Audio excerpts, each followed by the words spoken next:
The first thing I noticed was the sound of her laugh. Not the fake, brittle one she used on strangers, the real one. The laugh she only used when she thought she'd won. I was already seated, 2 tables away, back to them. I didn't turn around immediately. I wanted the moment to stretch, to burn. The waiter poured my wine. My hand didn't shake, not even once.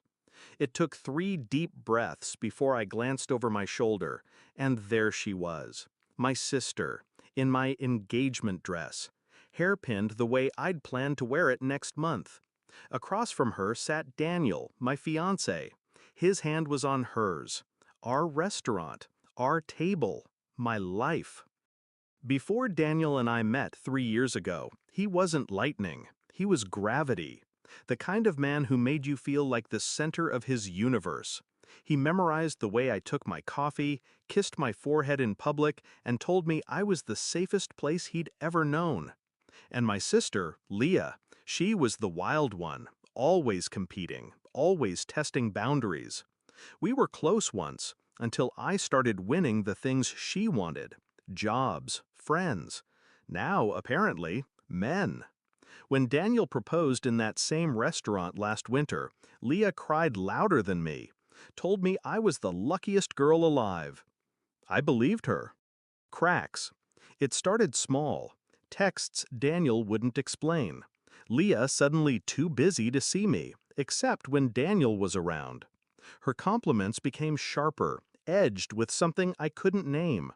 Then, 2 weeks before the engagement party, I found her scarf in Daniel's car.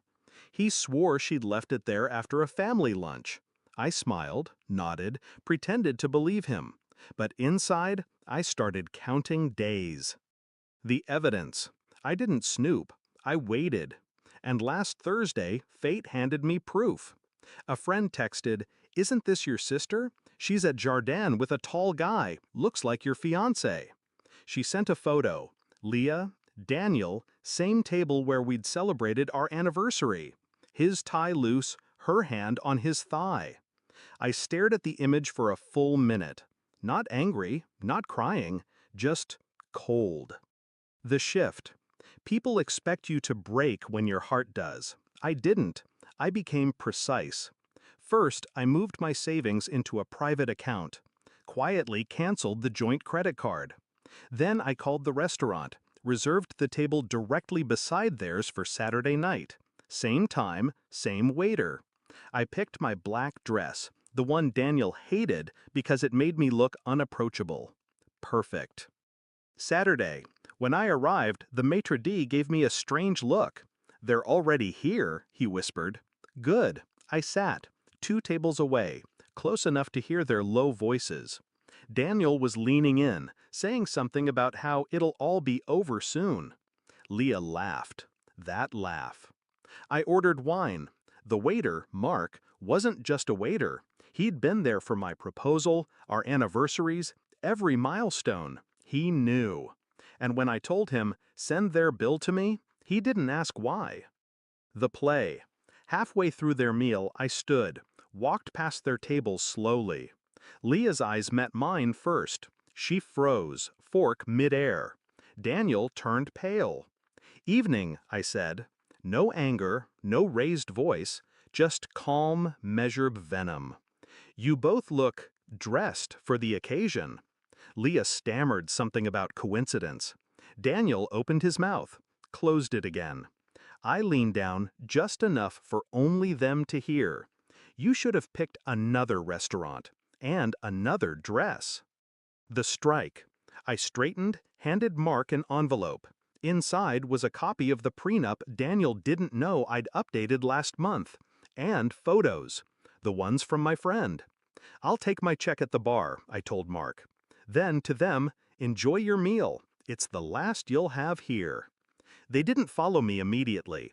I think they were still processing. But when I reached the bar, I heard the voices rise. Daniel accusing her. Leah accusing him. Perfect.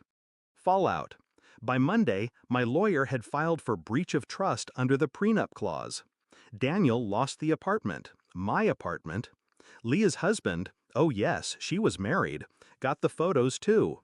By Tuesday, she was living at our mother's, pretending it was temporary. Daniel? Sleeping in a hotel, last I heard. Now, I don't miss them. I miss the version of me who thought they were mine. But she's gone. What's left is sharper, quieter. And when I hear laughter in a restaurant now, I don't flinch. I just listen. Because I know exactly what to do with betrayal when I hear it. Final line. They taught me the difference between love and ownership. Now, everything I own stays mine.